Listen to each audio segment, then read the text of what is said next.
algebra students. This is our introduction video for our lesson on how to write and graph systems of equations.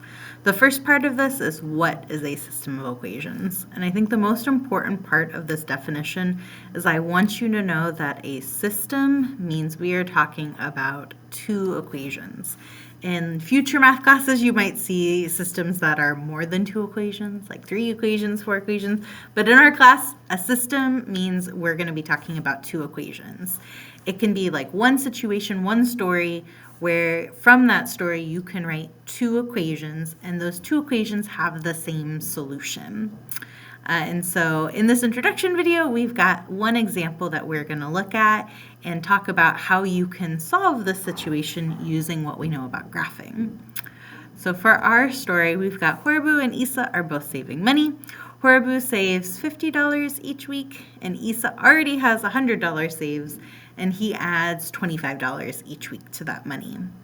In this story, we are talking about 2 different people, and so from this story, we can write a system. We can write 2 equations to represent this story. We could write one equation for Horbu's money and one equation for Isa's money. Go ahead, pause this video, and try to write those 2 equations now.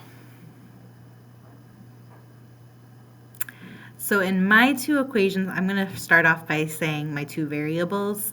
I'm going to use x to represent the number of weeks they've saved because that's one of our variables, and I'm going to let y represent that total money saved.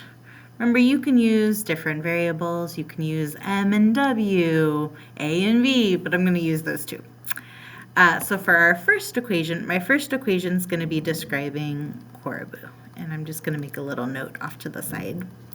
And so for him, we were told he saves $50 each week.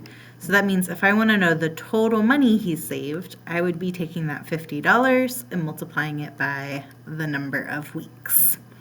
Now, I've written this equation. We can also go ahead and graph this line, knowing what we know about graphing. Here, there is no y-intercept. There's no plus or minus a number. So when I go to graph him, he would be starting down here at 0. And then our slope is 50. So remember, you can always use rise over run to help you think about that. But that means his line should be going up $50 every 1 week. Rise 50, run 1, however you want to think about it. And so you can put a couple points there, and then this orange line that I'm graphing is going to represent him. In your notes, it might help you if you want to use like 2 different colors, like 2 different colored pens or a highlighter to show the different lines. But for me, that orange line is going to represent him. And we've learned every single point on this line is a solution point to this equation. It's something that correctly describes him, right? For example, there's this point right here that says after 3, and I can even label this, after 3 weeks, he has $150. I picked this random point, but it's going to be true of every single point on that line. Now on to our second person, Isa.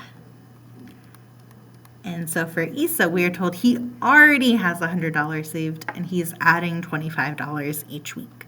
So for him, if I want to know that total money he has saved, well, I know he's starting with $100, so that's my constant, and he's adding to that, he's adding $25 each week.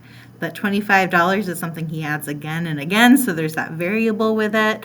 If I wanted to know how much total money he adds, I would have to multiply $25 times however many weeks he saved to get that total money. And so for Isa, we get this equation here. We can also graph this equation for Isa. This time I do have that y-intercept. So for him, our line would be starting at 100 right here.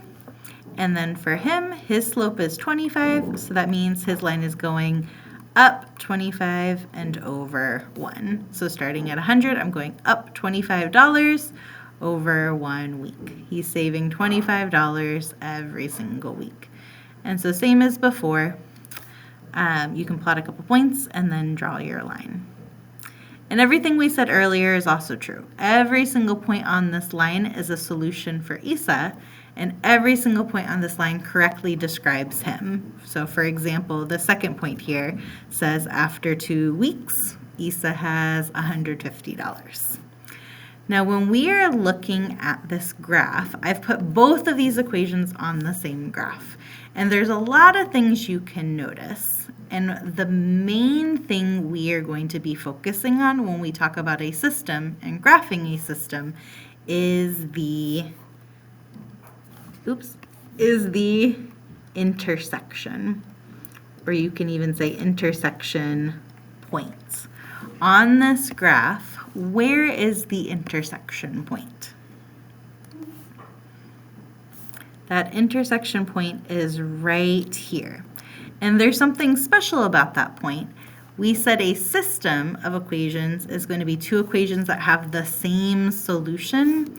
That point is the only solution point both of those lines have in common, which means for this story, there's something special about that point. See if you can describe this point in words from the story. What would that point represent? Well, here, our solution point is describing 4 weeks and $200. And what's so special about that is the only time where they both have the same amount of money. Before 4 weeks and after 4 weeks, Isa and Horbu have different amounts.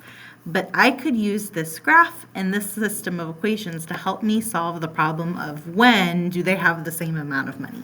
And this graph helps me solve that problem by showing me they both have the same amount saved.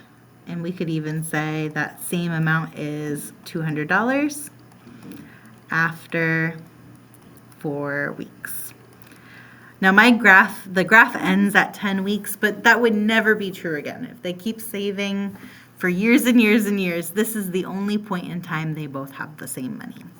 And so in this lesson, we're going to be talking about solving systems of equations, solving these problems with two equations using graphing. And the focus of our graphing is going to be always that intersection point.